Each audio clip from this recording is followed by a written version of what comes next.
Je voudrais d'abord féliciter Karim Ouchik et Frédéric Pichon d'avoir organisé cette manifestation dès le jour où ils ont appris que le général Piquemal était au ballon. Et je voudrais aussi les féliciter de l'avoir maintenu quand on a pu avoir l'impression qu'il se déballonnait. Et je vous félicite d'être là, parce qu'il faut toujours aller de l'avant et jamais reculer. Alors nous avons en face de nous un État à la fois démissionnaire et totalitaire.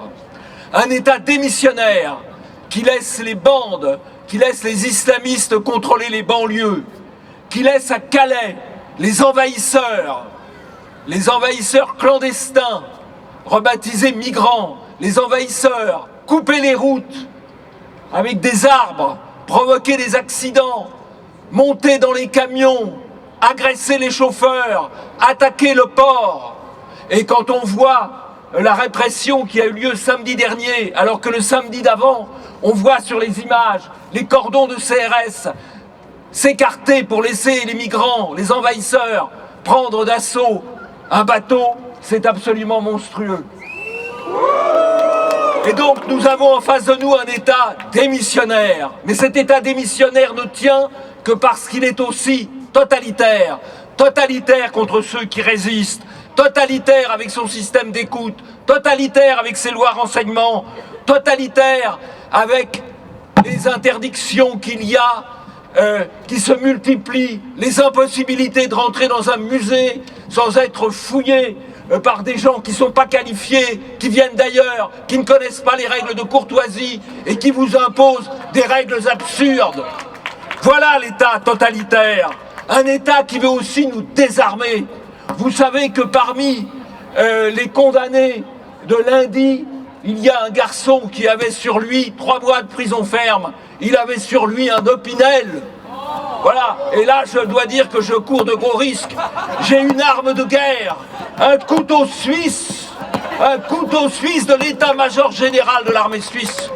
Vous vous rendez compte ? Voilà l'état dans lequel nous vivons. Parce que, bien sûr, dans la presse mensongère, si j'étais arrêté, cela deviendrait un poignard. Voilà comment nous sommes gouvernés, voilà comment nous sommes désinformés. Alors, nous devons défendre nos libertés publiques, défendre nos libertés de manifester, de nous exprimer, et pas seulement de manifester quand on est d'accord avec le gouvernement.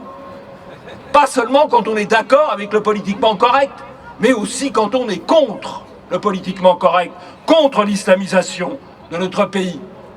Alors, je crois que le temps est venu de la résistance. Le temps devenu de la résistance qui avait comme devise « Obéir, c'est trahir. Désobéir, c'est servir ». Et je voudrais, pour conclure, citer une phrase d'un homme qui a connu les camps allemands, qui a connu les camps Viet Minh, qui a connu les prisons françaises, le commandant Élie de Saint-Marc, qui disait « Méditez bien cette phrase, elle prolonge ce que vous a dit tout à l'heure Béatrice Bourges et ce que vous ont dit Pierre Cassin et Christine Tazin. Un homme doit garder la capacité de résister, de s'opposer, de dire non. Ensuite, il n'a pas à s'excuser. »